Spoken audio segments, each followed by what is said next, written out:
જે જેતપરના ખેડૂતોના મુદ્દે એક સાથે લડતા હતા એ જ ખેડૂત આગેવાનો હવે એકબીજાને પડકાર આપી રહ્યા છે।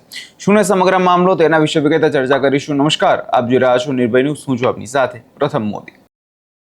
ગુજરાતભરમાં અત્યારે જે ખેડૂતોના ખેતરમાં વીજ થાંભલા નાખવામાં આવી રહ્યા છે તેની સામે જેતપર ગામમાં ખેડૂતો આમરણાંત ઉપવાસ પર ઉતર્યા હતા।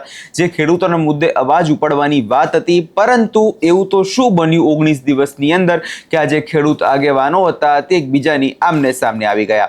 થોડા સમય પહેલા આપણે જોયું કે જે નિલેશ એરવડિયાનો વિવાદ સામે આવ્યો હતો, જેમાં હકાવા ગઢવી દ્વારા જે ઓડિયો વાયરલ કરવામાં આવ્યો હતો, એ તમામ બાબતો પર આપણે જ્યારે જોયું કે ત્યારે રાજકીય માહોલ જે છે ગરમાઈ ગયો હતો। અને એ બાદ આપણે જોયું કે નિલેશ એરવડિયા જે છે છાવણીમાંથી નીકળી ગયા હતા અને એ પછી જ આ આખું રાજકારણ જે છે ગરમાયું હતું।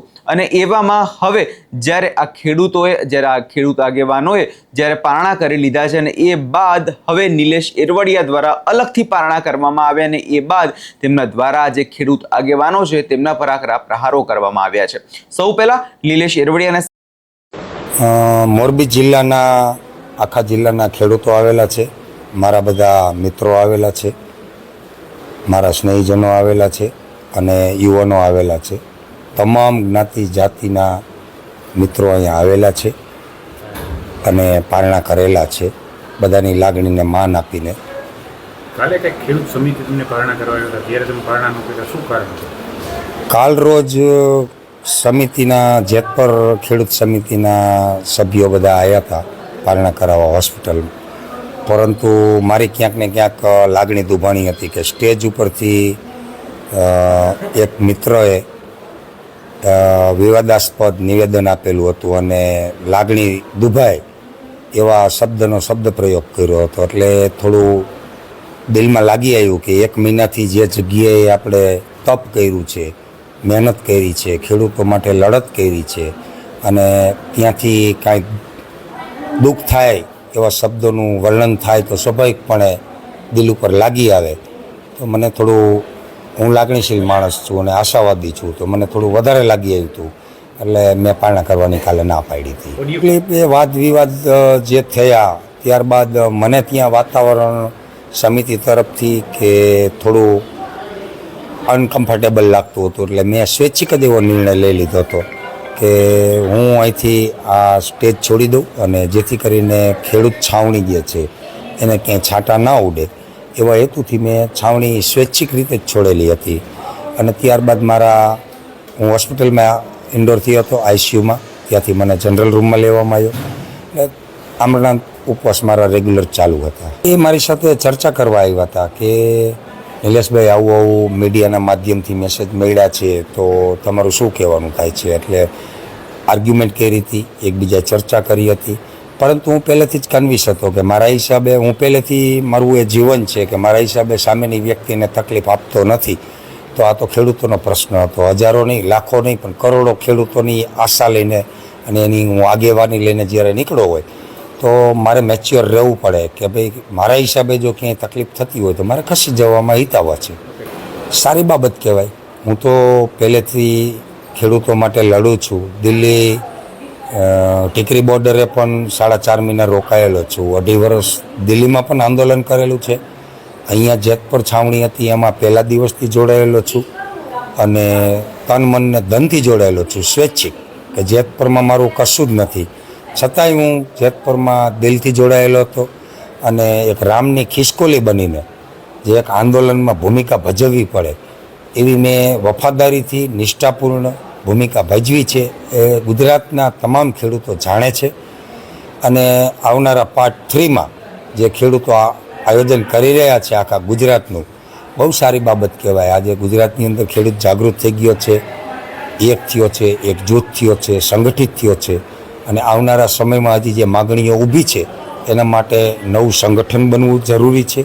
18 વરણ, તમામ જ્ઞાતિ જાતિ ધર્મ સંપ્રદાયનું એક મજબૂત સંગઠન બનવું જોઈએ, બિન રાજકીય, અને એમાં લીડરો એવા હોવા જોઈએ કે નીડર હોવા જોઈએ, મારા જેવા, જે જાંબાજ હોય, કોઈના બાપથી ડરે નહીં, સરકાર સામે, સલ્તનત સામે આંખ ઊંચી કરીને અવાજ કરી શકે। જોખેલું બોલવાવાળાથી આંદોલન થતા નથી, એટલે ક્યાંક ને ક્યાંક ઘણી બધી શંકાઓ થતી હોય છે, પણ જ્યારે લીડર તમારો નીડર હોય છે ત્યારે એને સાંભળવા માટે કે એના પ્રેઝન્ટેશનની રજૂઆતો લેવા માટે લોકો આવતા હોય છે અને લોકોનો જૂથ એક વિશ્વાસથી સમૂહ બનતો હોય છે. તો ક્યાંક ને ક્યાંક ત્રીજા ચરણ પાર્ટ 3 થવા જઈ રહ્યું છે.